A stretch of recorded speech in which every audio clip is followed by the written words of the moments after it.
Heavenly Father, once again, we do not want to do anything by ourselves. So please, Lord, for the sake of those people out there, once again, give us strength and wisdom to deal with these issues. In Jesus' name, amen. Babylon has fallen, part 2. Now, part 2 deals with the issues at hand as they are unfolding in the world currently. And one of the issues that will have to take place in order for the legislation which is embodied in the book of Revelation to be enforced is that there must be power unto the beast. He must get his power back that he lost during the mortal wound. And we identified the beast as Roman Catholicism. Revelation 13 verse 4, and they worshipped the dragon which gave power unto the beast, and they worshipped the beast, saying, who is like unto the beast, who is able to make war with him. Now, why did they worship the dragon? It sounds so harsh to say that Roman Catholicism worships the dragon. It sounds so terrible. It sounds like hate speech. It does. And I was a Roman Catholic, and yes, I would be offended. And I can understand. But what was the dragon's religion? Do you remember? You will surely not die. Does Rome teach the immortality of the soul? Does it know that it's not biblical? Yes, because it says so in its own encyclopedia. The Bible does not teach that, but we teach it. And it's a Greek philosophy. Does Rome teach that you can distinguish between good and evil, and that you don't need an extraneous source like the Bible in order to do that? Yes, Rome teaches that. Whose doctrine is that? It's the dragon's doctrine. And if you read some of their statements, it also claims that ye can be gods. And its affiliated organizations all over the world preach the same thing. So all three of the issues raised by the dragon in the book of Genesis are being taught as doctrine by this institution. And therefore, if you follow it, you are worshiping whom? The dragon, because you're believing the dragon rather than God. It's as simple as that. It doesn't mean that the people within the system are even aware of it. They're not. I was a Roman Catholic. I wasn't aware of it. There are other Roman Catholics sitting in this audience that weren't aware of it. But once you become aware of it, well, then it's a fact. And he exerts all the power of the first beast before him, and causes the earth and them which dwell therein to worship the first beast, whose deadly wound was healed. So there's a second power which does these things. Pope warns against elitism, cruelty, and extreme individualism in the West. Pope Francis has slammed economically advanced countries for elitism and individualism while calling for compassion and tolerance for refugees, displaced people, and anybody who's different. Sounds so good. Today's world is increasingly becoming more elitist and cruel towards the excluded. Pope Francis wrote Monday in a message.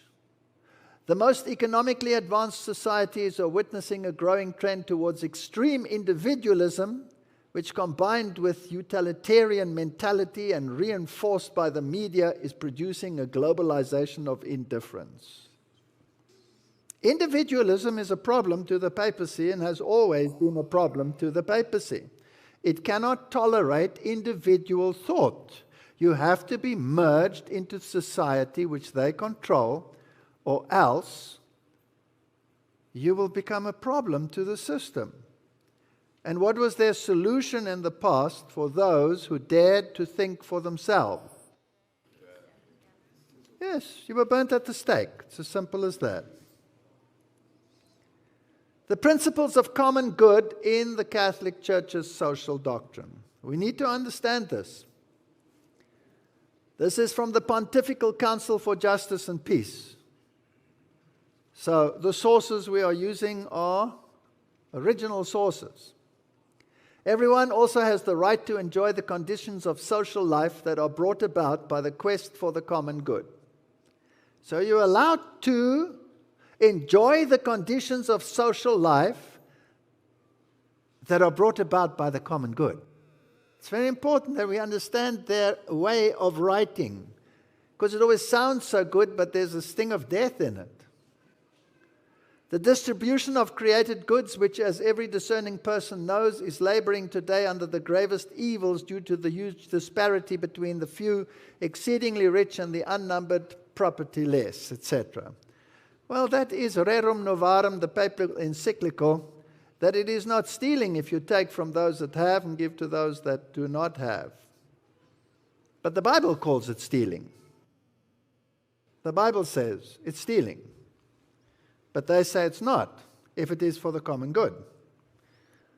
Tasks of the political community. The responsibility of attaining the common good, besides falling to individual persons, belongs also to the state.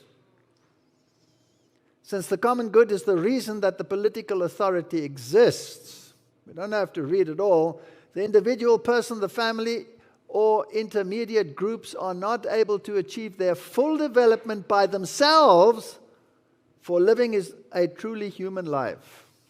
Now we must understand that language.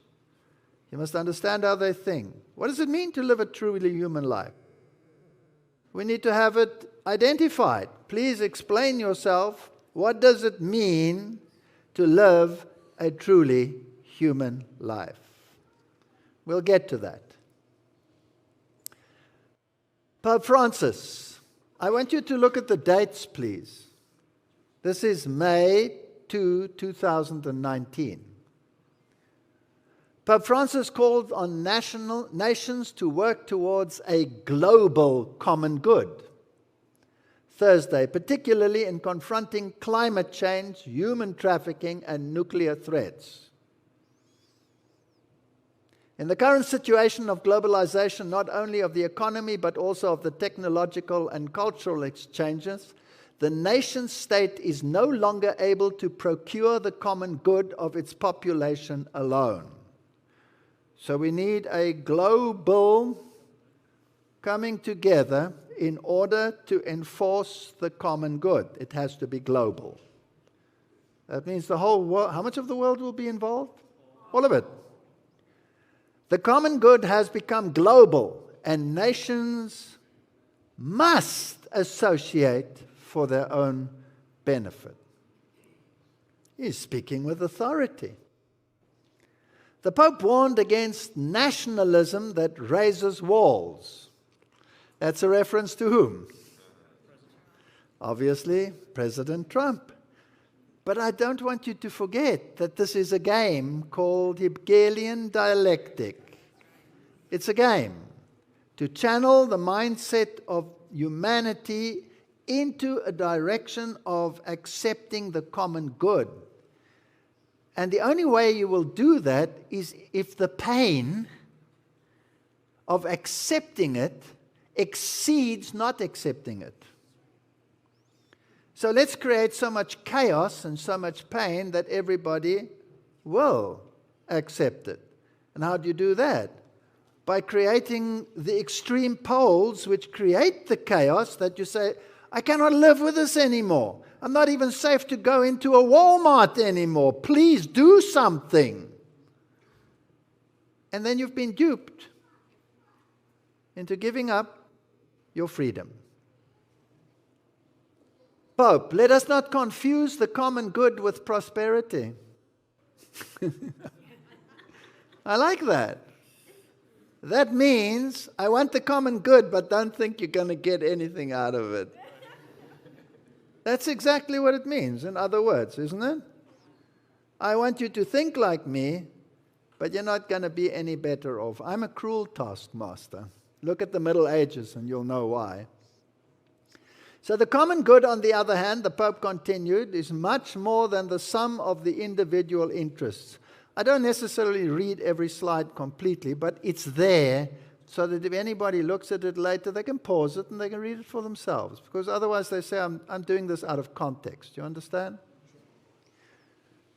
The common good, on the other hand, the Pope continues, is much more than the sum of individual interests. It moves from what is best for me to what is best for everyone.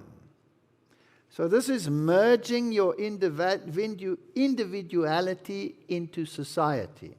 You may not think above that which is the common good for the society. That's where your level of thinking must be. U.S. Catholic faith and real life, what is the common good? The task of creating a good life for all members of society is never perfectly realized. This comes from uscatholic.org.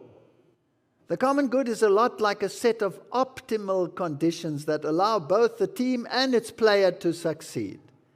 In theological terms, the common good is defined in Pope John XXIII's encyclical Mater et Magistra on Christianity and social progress as the sum total of the social conditions which allow people, either as groups or as individuals, to reach their fulfillment more fully and more easily.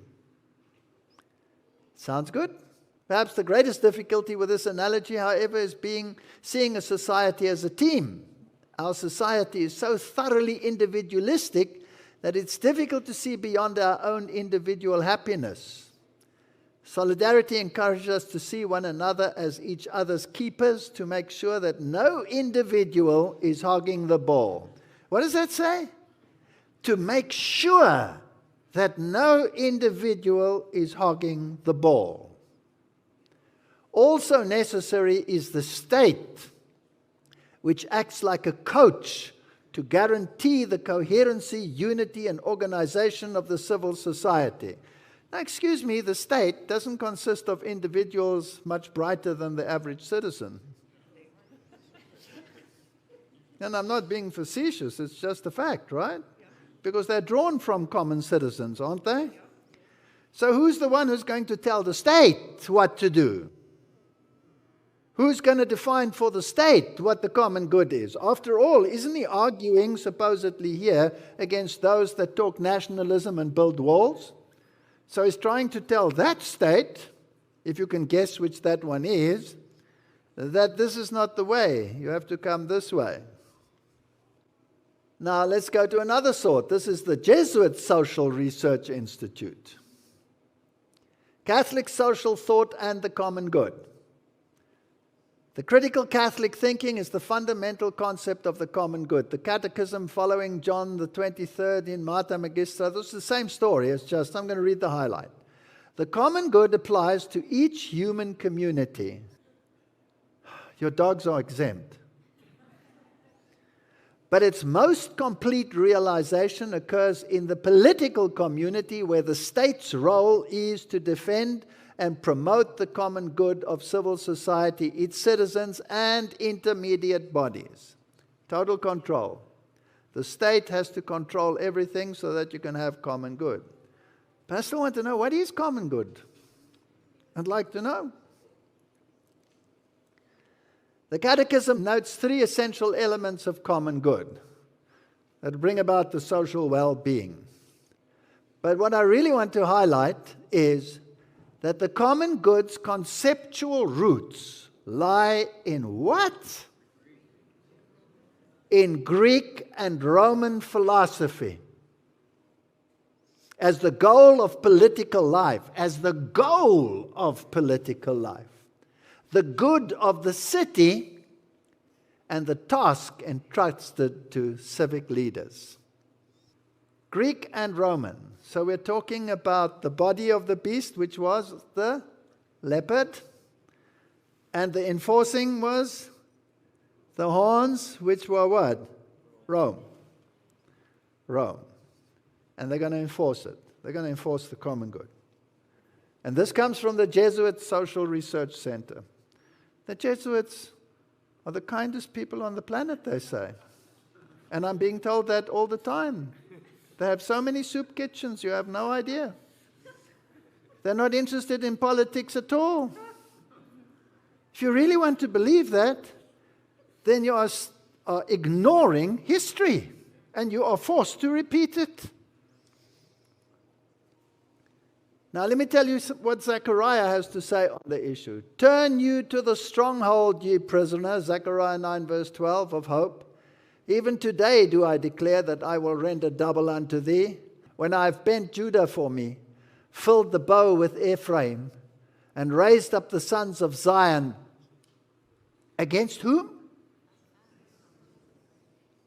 Against thy sons, O Greece, and made thee as a sword of mighty man. God has pleaded with Greece. Is he talking about literal Greece here, or is he talking about the philosophy? He's talking about the philosophy. And God's people are the antidote to Greek philosophy. Greek philosophy is the enemy of God. It's the enemy of God. It is the exact opposite way of thinking to the Bible. Verse 15, the Lord of hosts shall defend them, and they shall devour and subdue with sling stones, and they shall drink and make noise as though with wine, and they shall be filled with bowls in as corners of the altar. And the Lord will save his flock. He'll save his flock. But the enemy is Greece. Let's make sure. 1 Corinthians 1:22, for the Jews require a sign, and the Greeks seek after wisdom. What kind of wisdom? Worldly wisdom.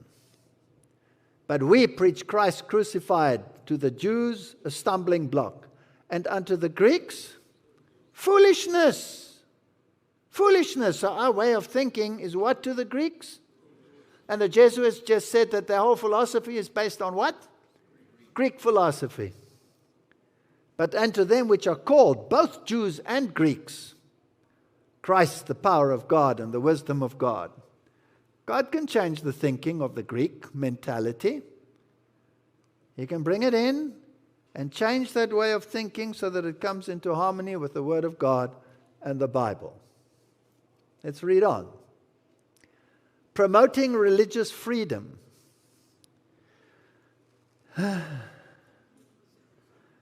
I talk to my own people, and some of the leaders tell me that the Roman Catholic Church just wants religious freedom. Liberty, religious liberty. And I try to explain to them the way they define religious liberty is exactly the opposite as you define religious liberty.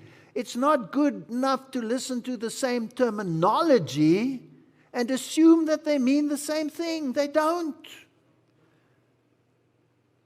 They use the buzzwords religious liberty over and over, and you're thinking your way, and you think, what wonderful news this is. It's a nightmare. Let's define it and see why.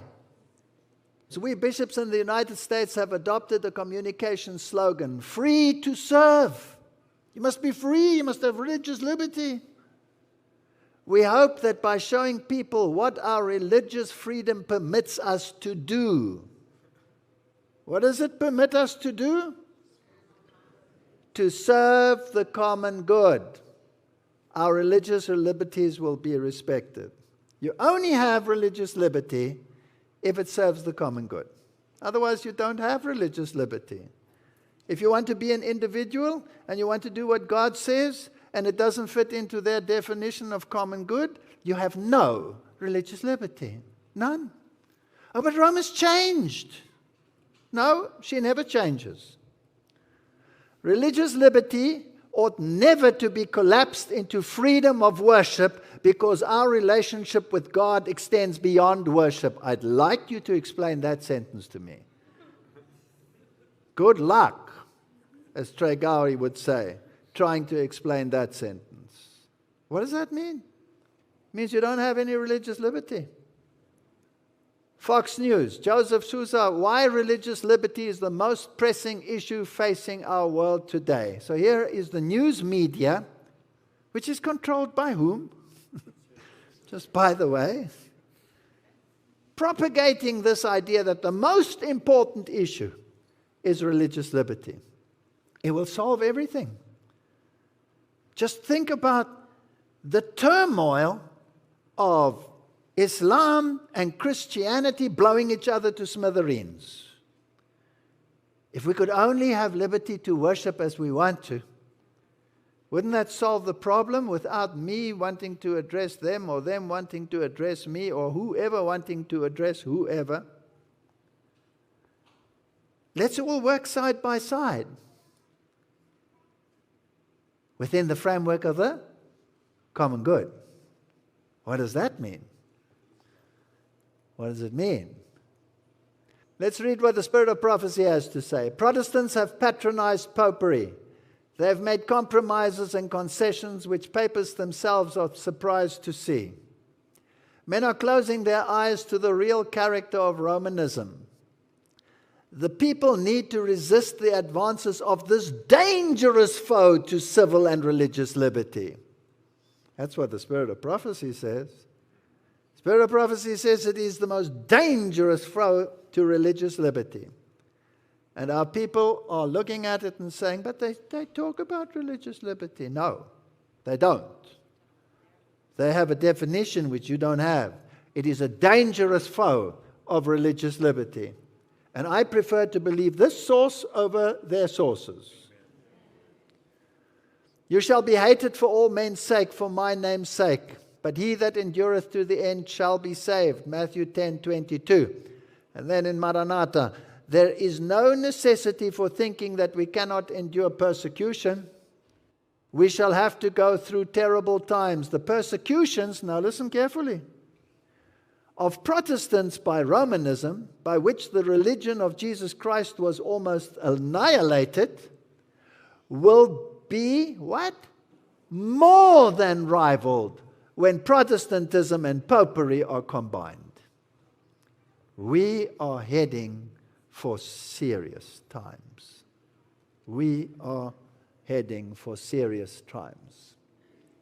Trump hosts victims of religious persecution at the White House. These things are made prominent in the news media.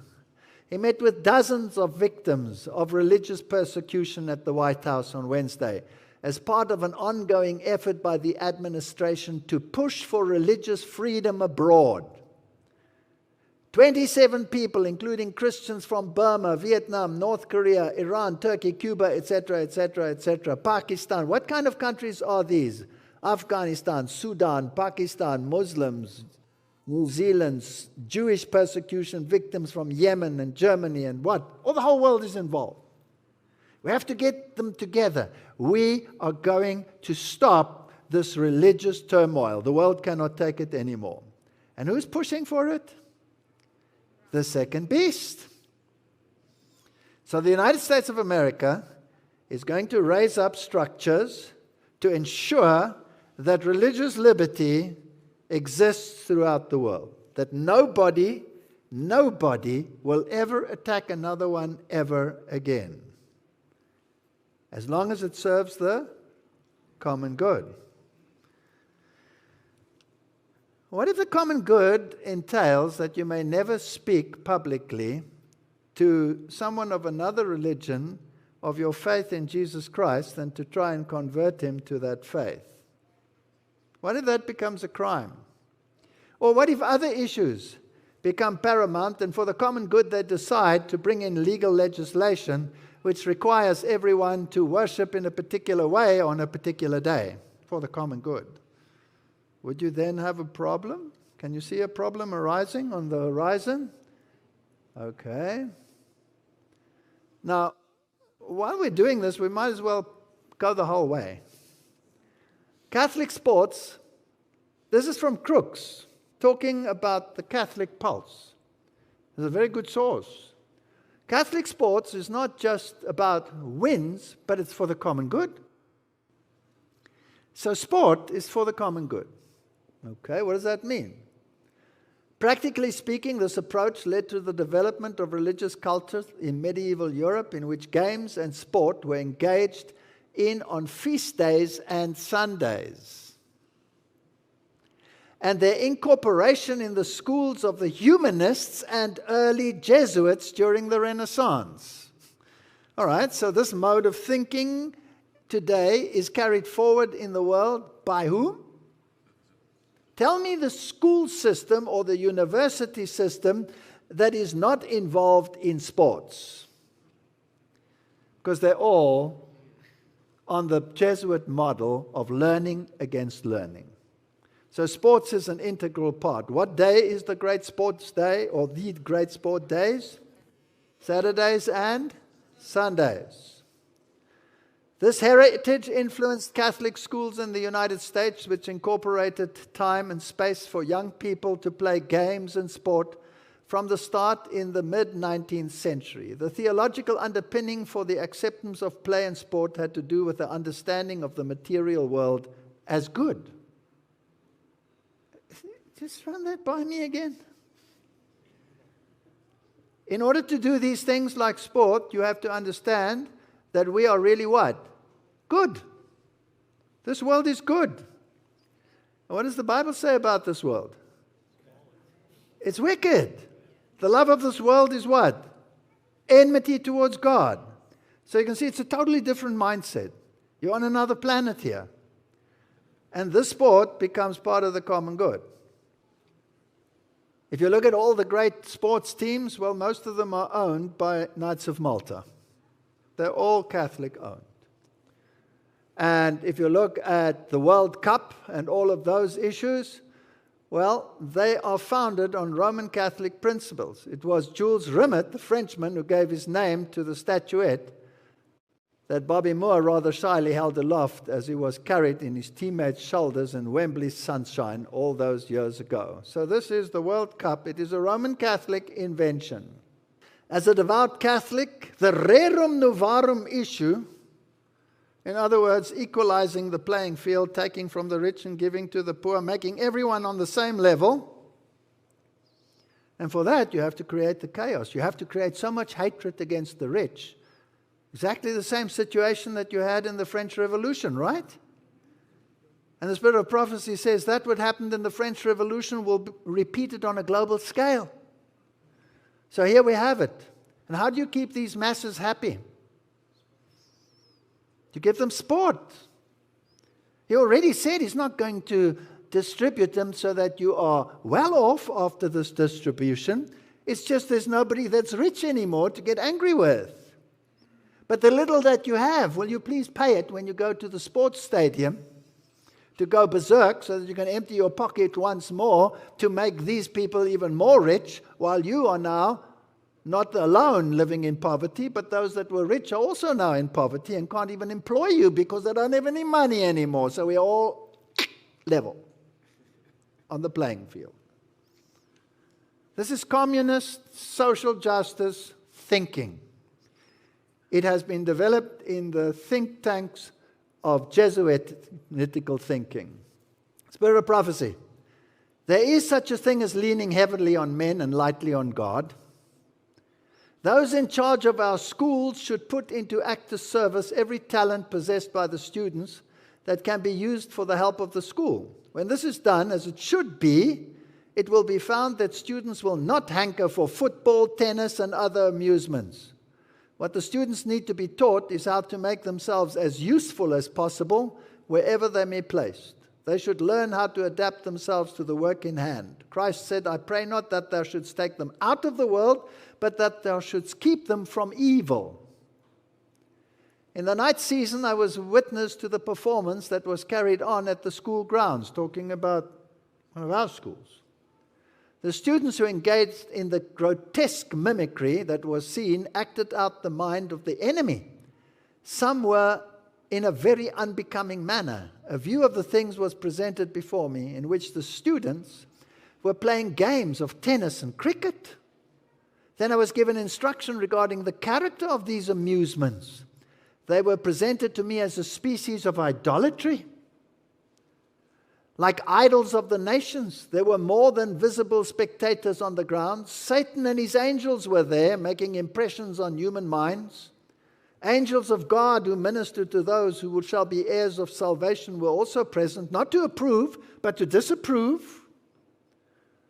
They were shamed that such an exhibition should be given by the professed children of God. The forces of the enemy gave the decided victory, and God was dishonored.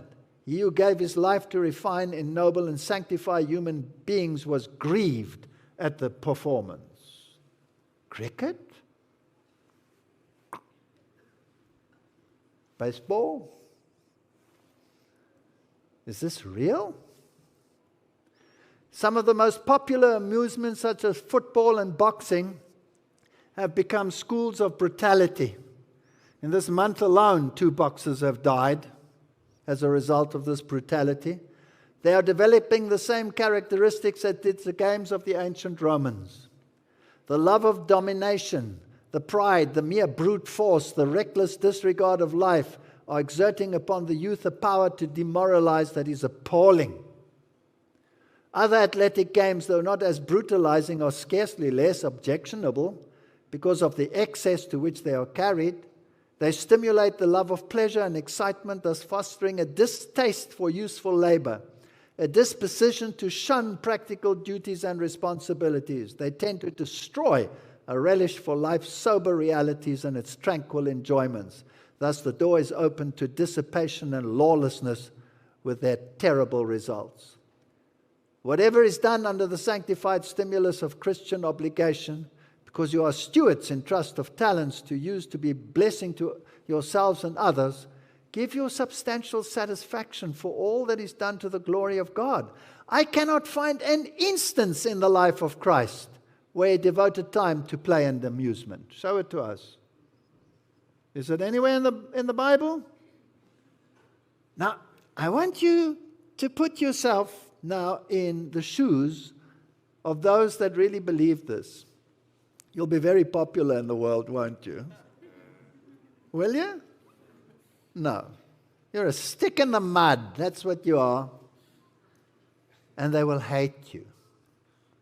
They will hate you. For this reason alone.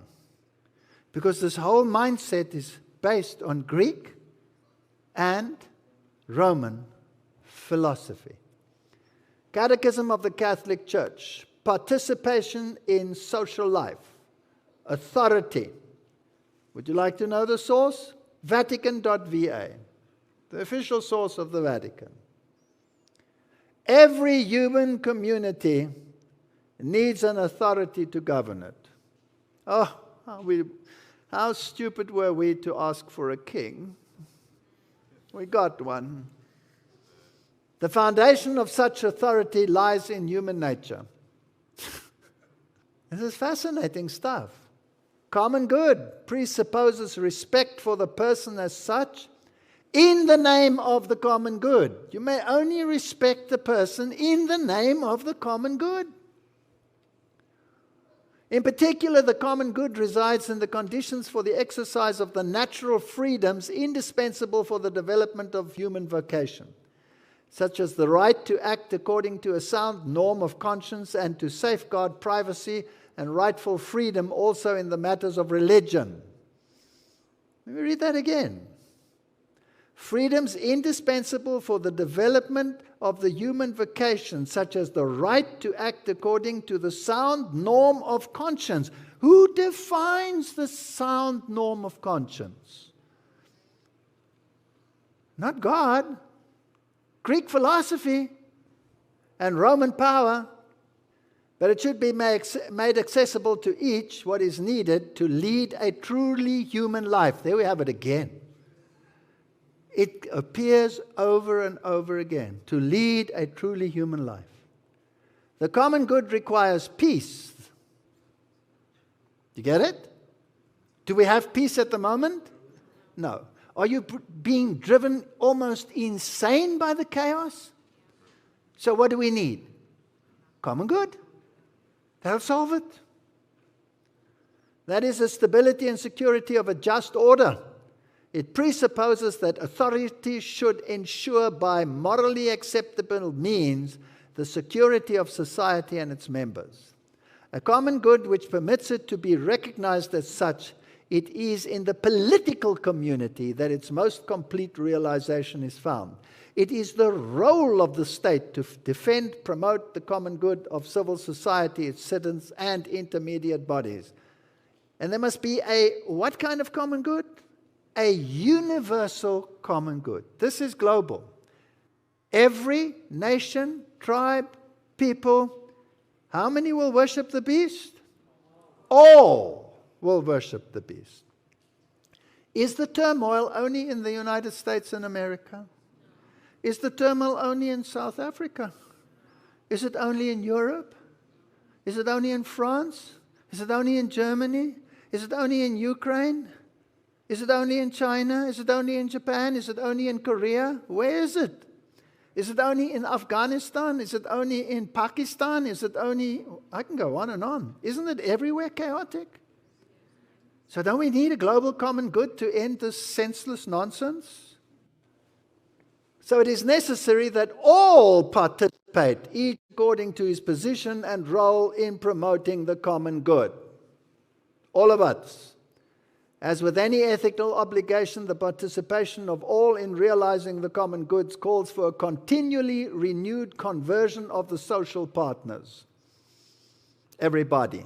Nobody is going to get past this one. Nobody. The political community and the public authority are based on human nature.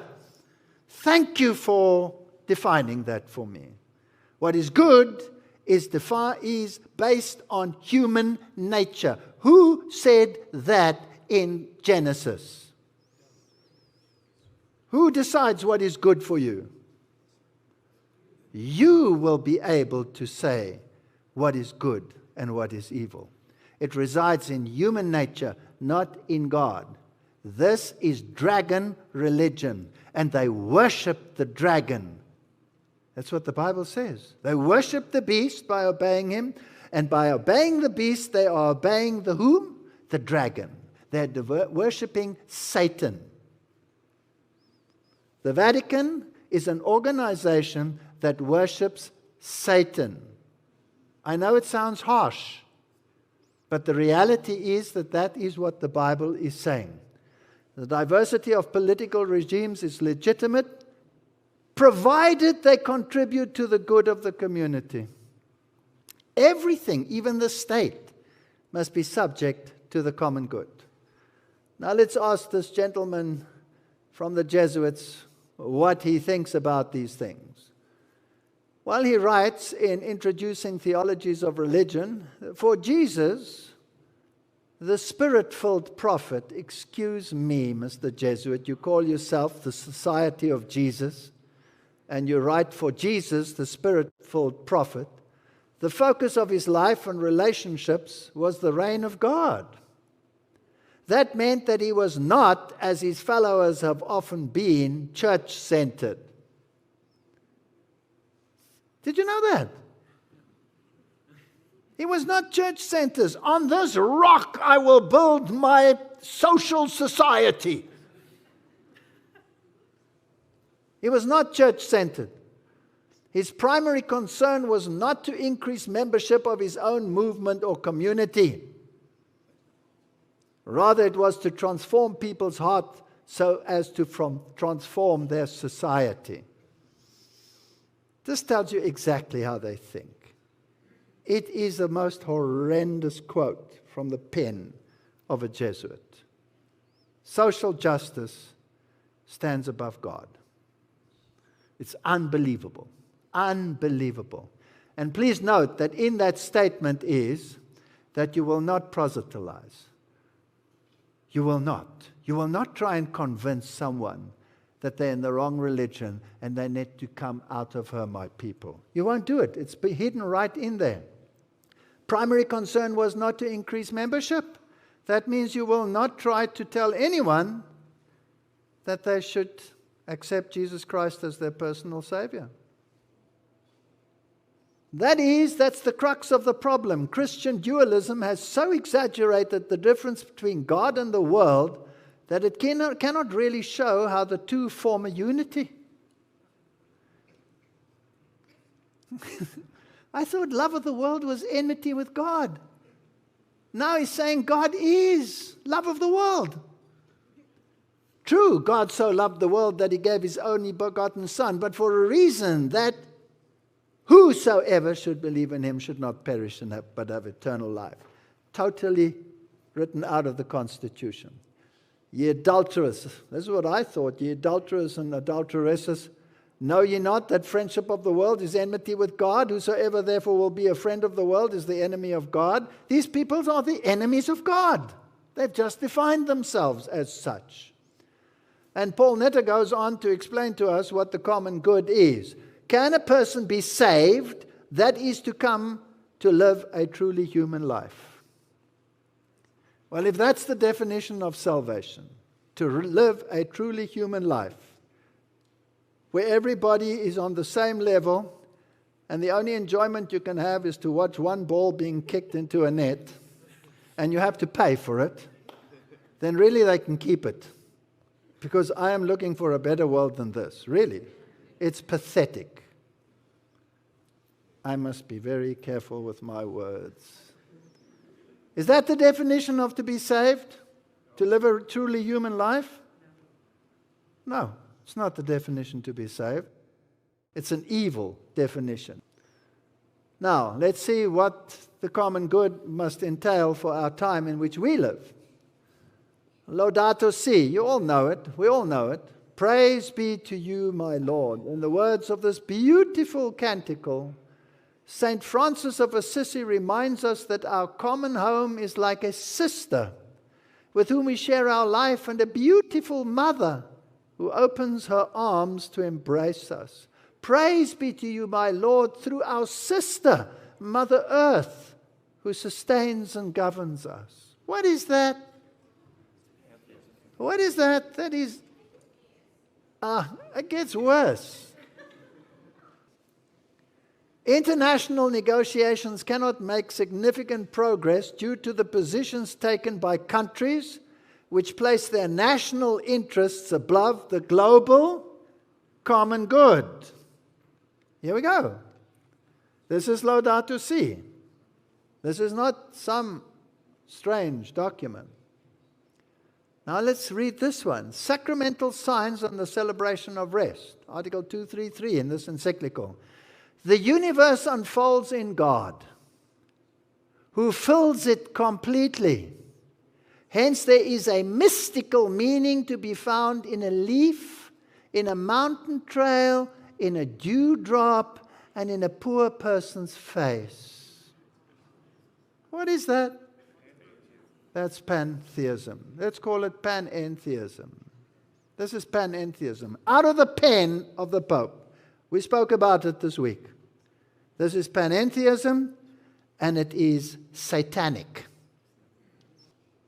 The ideal is not to pass from the exterior to the interior to discover the action of God in the soul, but also discover God in all things, in case you didn't get it.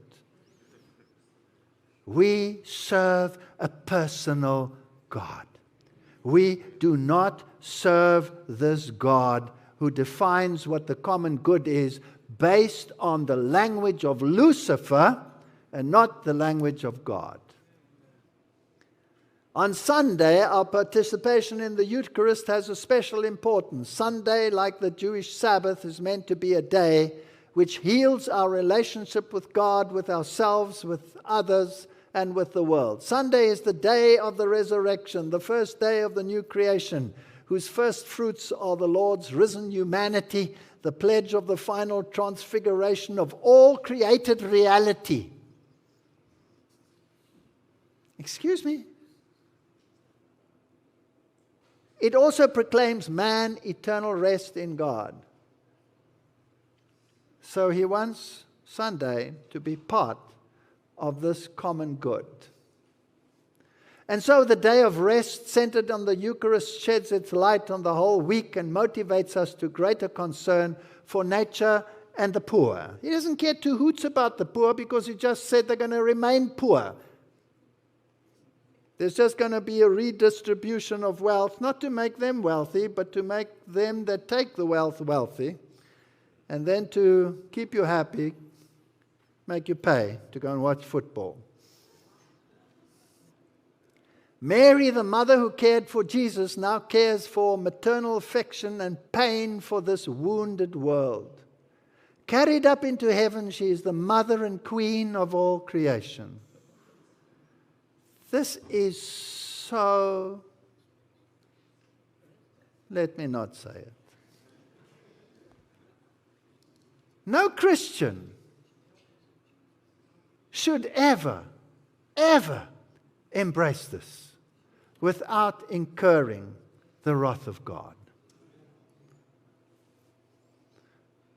We've all just made fools of ourselves again. Maybe it's time to declare a national Sabbath, said the New York Times. Maybe it's time to step back from the skull-mongering and assess who we are right now. Spirit of prophecy. I can breathe again. All Christendom will be divided into two classes. Those who keep the commandments of God and the faith of Jesus, and those who worship the beast and his image and receive his mark. As the Sabbath has become a special point of controversy throughout Christendom, and religious and secular authorities have combined to enforce the observance of Sunday, the persistent refusal of a small minority to yield to the popular demand will make them the object of universal execration. That's a very strong word. You cannot get stronger than that. Add to that your position on sport and think how the masses will love you. This is not a popularity contest. We're up against the wall. There is no uglier word than sin. This is me writing. And all created beings have suffered because of it, but the God of the universe has suffered the most. The basis of sin lies in pride, discontent, selfishness, and covetousness. It leads to lies and murder. The man of sin has multiplied sin under a cloak of righteousness. He has driven through his economic systems that he controls, the man of sin, to this great divide between rich and poor, so that he can saw them all off and get his common good and get what the worship that he wants universally. That's what he's done. And the hatred that he brings up and conjures up in humanity, where they become brute beasts and want to execute anyone who doesn't think like them. You are of your father the devil, and the lusts of your father you will do. He was a liar from the beginning. From within, out of the hearts of men proceed evil thoughts, adulteries, fornications, murders, theft, covetousness, wickedness, deceit, lasciviousness, an evil eye, blasphemy, pride, foolishness. All these evil things come from within and defile a man. Pope Francis encourages teen climate activist Greta Thunberg to continue her fight. Well, if you want to succeed, enroll the youth. Why not? So she comes to the youth. There she is with the Pope. Pope Francis met teenage climate activist Greta Thunberg following his weekly audience at the Vatican. The Swedish 16-year-old held a sign that read, "Join the climate strike. Tell students to stop learning." You did not act in time. Greta Thunberg's full speech to the MPs, The Guardian. The speech by 15-year-old climate activist Greta Thunberg, everyone should listen to. Should we? Should we? Well, let's have a look a little further. What's that? What's that? What does that mean? What is that the symbol of, and who is it the symbol of? Of the New Age Antichrist? Is that the symbol? Why would she pose like that unless she's been asked to pose like that? She's being used as a little dupe. At least when young people start standing up and talking to God, it's under the unction of God and not someone manipulating them into thinking that way. Greta Thunberg to sail the Atlantic for climate conference. We'll be sailing across the Atlantic Ocean from the UK to New York in mid-August. Why? Because we don't want to have carbon emission. So we'll be sailing. Well, she better watch out for that spray while she's sailing. She could get wet behind the ears. It's just a possibility, isn't it? And this carbon thing. Do you know that there are two scientific criteria out there. The one that is being peddled by the West and the one that is maintained by the Russians and the others. And the one says that carbon has increased dramatically over the last decades. And the other one says if it has increased, then at a maximum of 0.1%.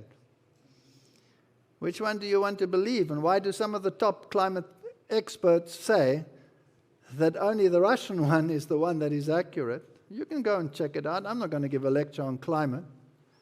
But really, if you're worried about carbon, the ocean is the biggest carbon sink on the planet. And if you don't believe that the ocean can absorb carbon, then look at the Carboniferous, where you have the White Cliffs of Dover and all of that was absorbed into the ocean. The ocean will sink any excess carbon rise. And if you still don't want to believe it, then why are we so ignorant? Why don't we follow the Ethiopians? They at least had the brains to plant more than 1 million trees in a day. What are they going to do? Put a carbon monitor on your mouth to determine how much tax you must pay every day? Well, you might as well put a plastic bag over your mouth and die. Because the carbon dioxide that you breathe out is the food that the plant needs to give you the oxygen that you require. God has designed it like that. And these people, in my opinion, are lying to you. It's probably a hate crime to say that. I don't know. Maybe they've gone that far. You're not allowed to deny climate change. This is amazing. Parliament of World Religions, Hanley Foundation, the 10 Commandments of Laudato Si. This is the Parliament of World Religions talking about the 10 Commandments of the papal encyclical and how they must be enforced. And these are the speakers. Oh, Cambridge scholars, 2010, the 10 Green Commandments of Laudato Si. Father so-and-so. It's either Catholics or it's this professor who is a Jewish rabbi or this one who comes from the Islamic world or whatever. If Pope Francis is right when he insists that the solution to our environmental problems cannot be found only in technocratic approaches by governments and institutions, but by a wide and thoughtful embrace by all of our common responsibility, then Father so-and-so's book is precisely what we need at this time. Thank you, I've read enough of their books. I've got a better one, it's called the Bible. And there are the 10 Commandments.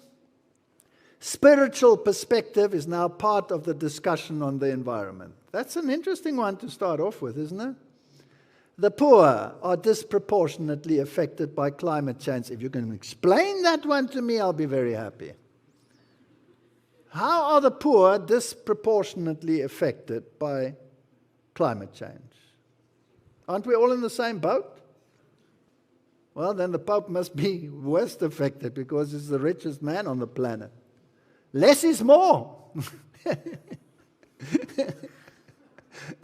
Their philosophy never ceases to amaze me.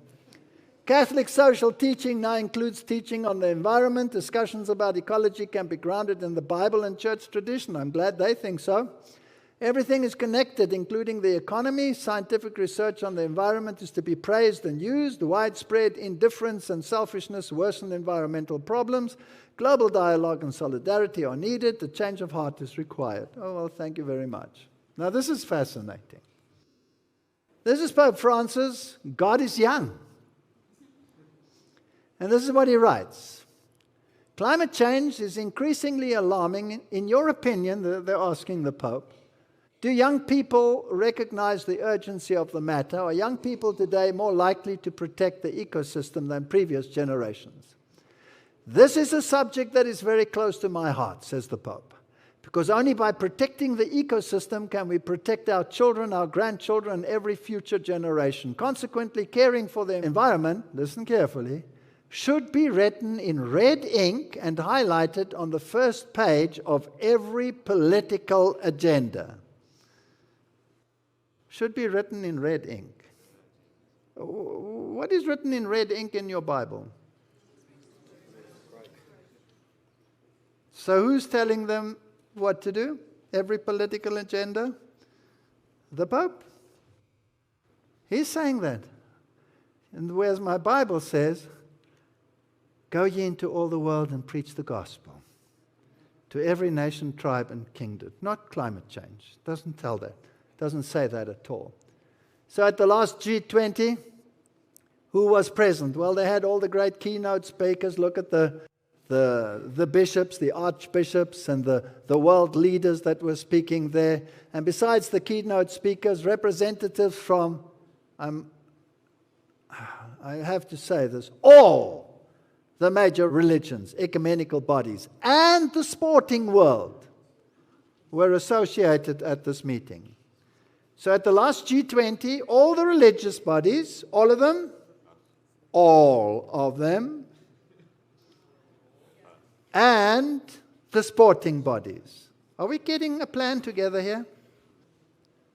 The G20 Interfaith Forum is a platform for raising the level and effectiveness of religious inputs and providing a sharp focus on values on global political issues, bringing together global leaders and experts from religion, civil society, governments, academia, and of course, all of these issues that they want to talk about, aging societies and care for the earth, etc. Parliament of World Religions gives us a summary of what happened, the messages from Pope Francis and His Holiness Bartholomew, commit to working for peace and collaboration with faith actors, focus sharply and explicitly on the needs of children. Sounds all very good. Bolster actions to strengthen the rule of law and initiate and commit to global and national message to combat trafficking, and climate change is very high on the agenda.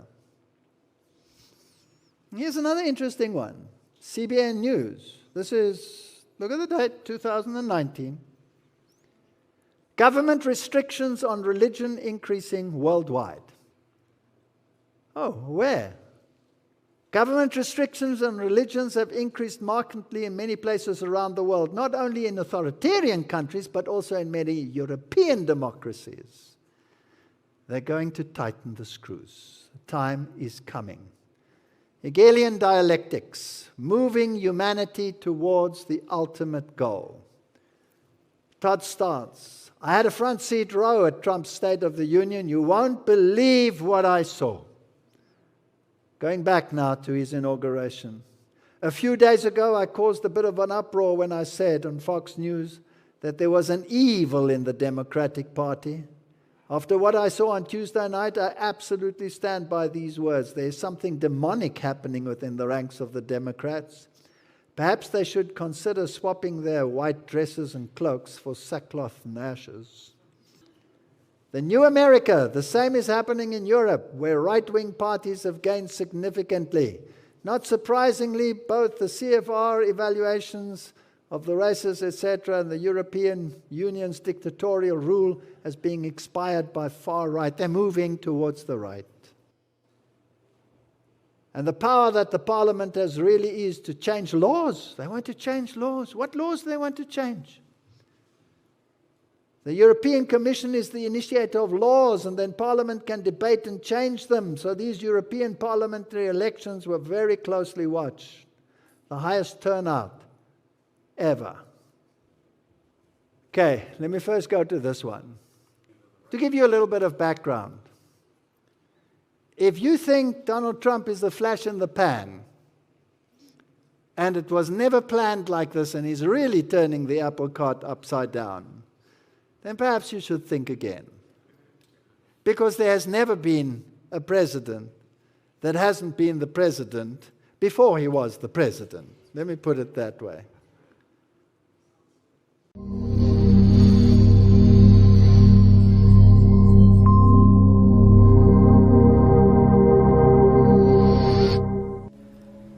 Right now, Christians are professing that prophecy is in the making, as an Israeli organization has started to mint coinage, which displays a 70-year fulfillment of Israel.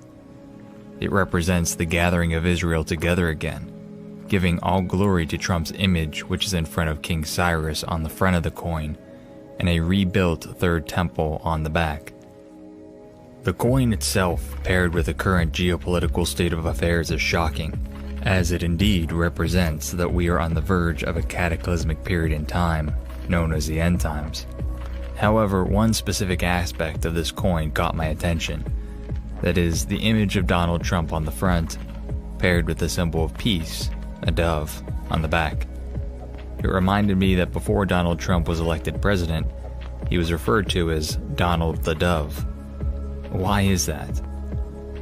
Well, back in 1983, a well-known photographer named William Coupon had photographed him with a dove when he was at the pinnacle of his career. But what did Donald Trump have to do with a dove that would warrant this picture? While it's difficult to find, William Coupon is on record, at least twice, stating that the photo shoot was for a Manhattan Inc. magazine edition. He states on Time.com, quote, "I shot Donald Trump twice. This is my favorite. Trump was offering his services as a peace negotiator between the Israelis and the Palestinians." Later on Tao Style, he writes, "He, Donald Trump, was 32 years old when I took that photograph in 1983. He was attempting to, independently, negotiate an agreement between the Israelis and Palestinians at that time." So when the news first broke in the Trump presidency that he would try to attempt Middle East peace, it took many by surprise. Many thought that this was Trump being flamboyant, that he would, even recklessly, display how he is the chief negotiator by trying to tackle Middle East peace. However, many do not realize that this has been on Trump's mind for a very, very long time. Over 35 years, to be exact.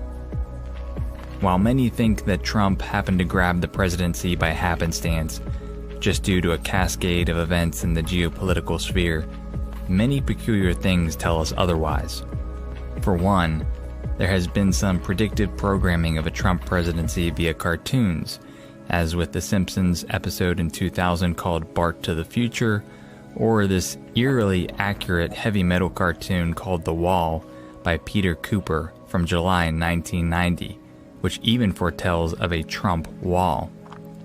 But even more disturbing is Trump's direct integration with the White House back in the early 1980s, which relates back to the photo of the dove I showed before.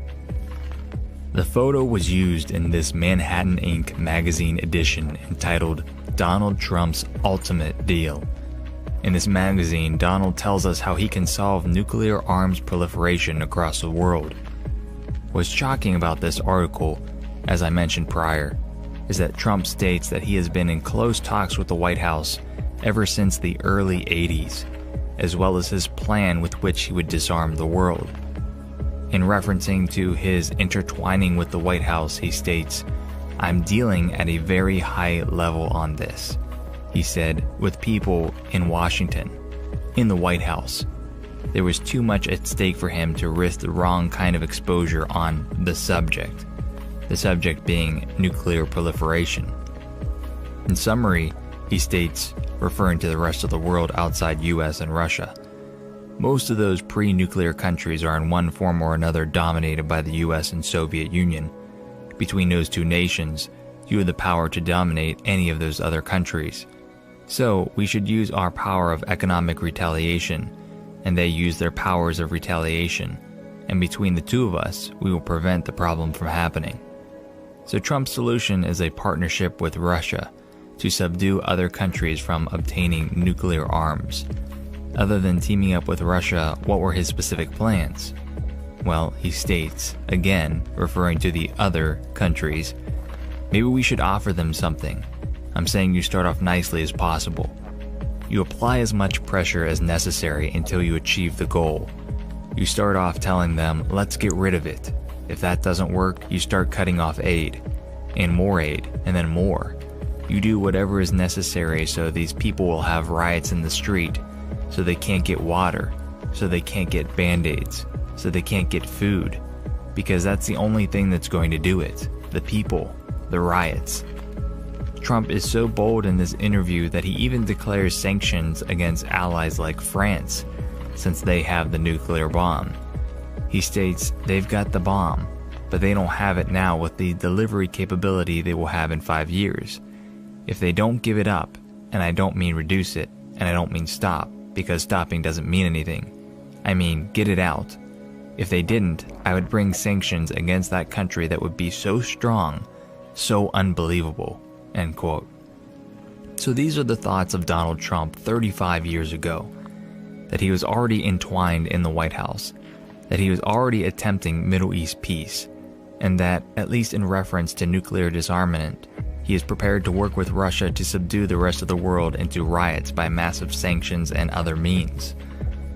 Well, isn't it interesting then that 35 years ago from these statements, Donald Trump is pursuing Middle East peace, that he is being investigated for a variety of collusions with Russians, and also publicly states that the two should moderate the Israeli-Palestinian peace, that just as he was prepared to bring massive sanctions on France 35 years ago, that he states today he will sanction European allies if they continue to deal with Iran in the nuclear Iran deal.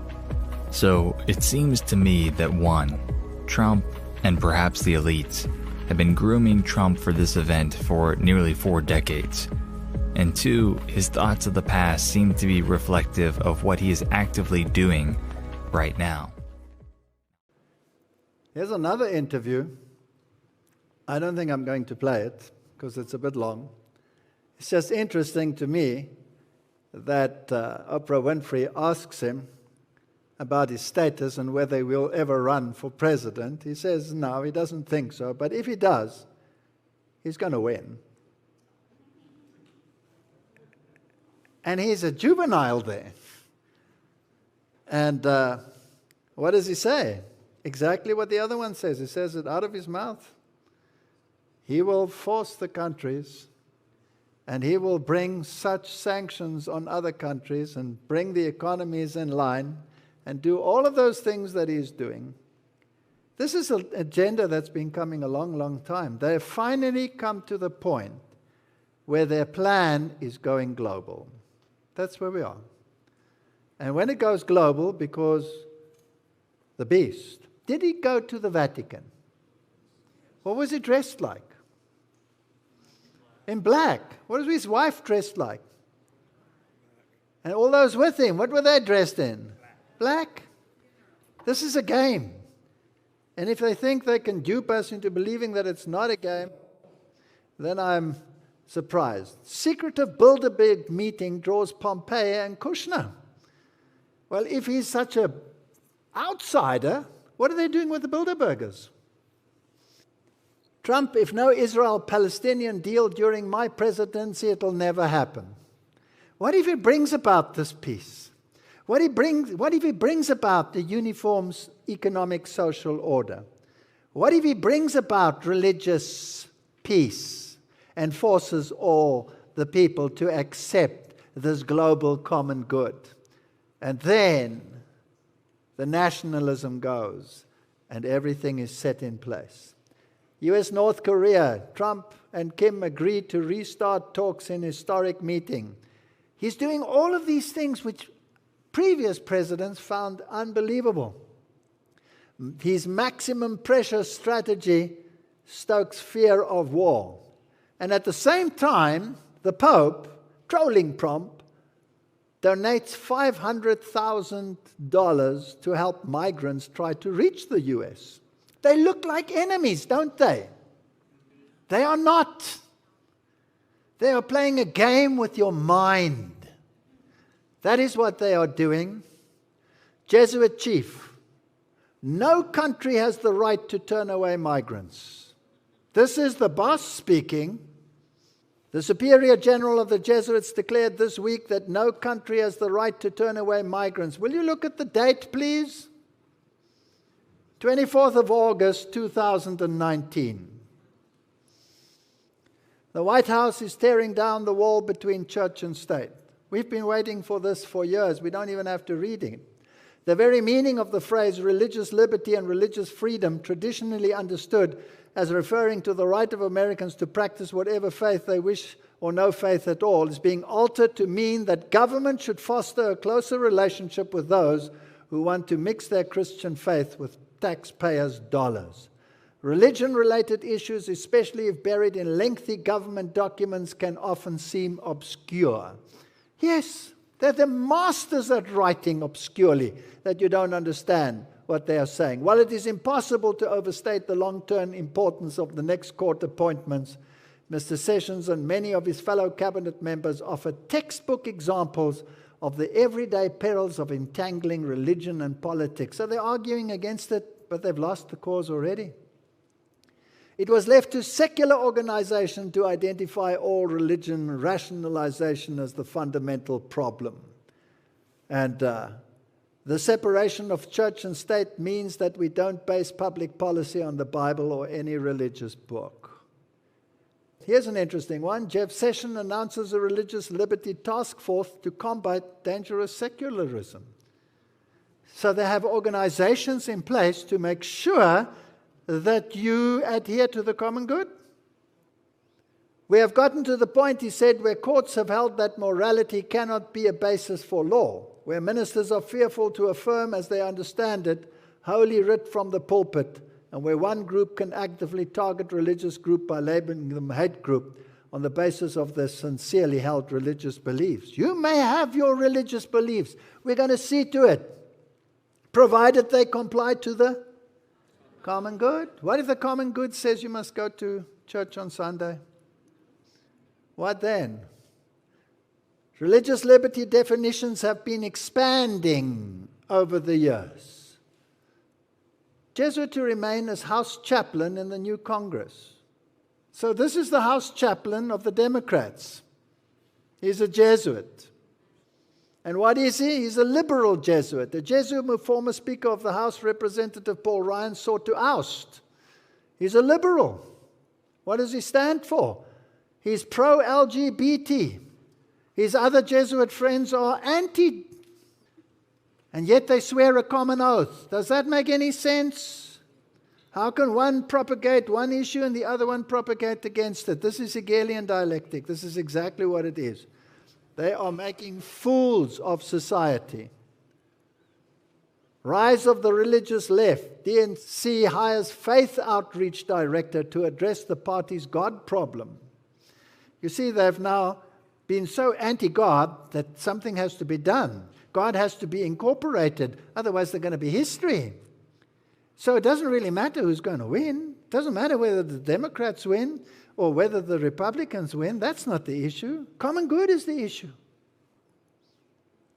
Rise of the religious left. DNC hires faith outreach, just another source to show that it's not a flash in the pan. And then Fox News says the whole rebellion against King George was based on the immutable laws of God. This country was founded on Judeo-Christian principles. Where are we going? Do you remember the video clip in yesterday's video in The Fall of Babylon Part 1? What did Angus Buchan say? We are going to implement what? The Ten Commandments. That's a global issue. Here you have the same issue. It was based on the what? The immutable law of God. Which law? The biblical one or the papal one? That's what we have to ask ourselves. So the Democrats are surrounded by the Jesuits, and who is this man surrounded by? What is this man? What is that man? What is that man? And what are these crosses they are wearing around their necks? Well, this one's wearing that one, and this one is wearing that one. This one is a Marian one. Well, let's make this one a little bit clearer. It's an exact copy of what the Pope wears. Now, why would he wear it? Why would he wear this cross? With a man standing like this, who happens to be a Cyrus. Well, let's have a look at the Scottish Rite Journal, 33 degree Scottish Rite Journal.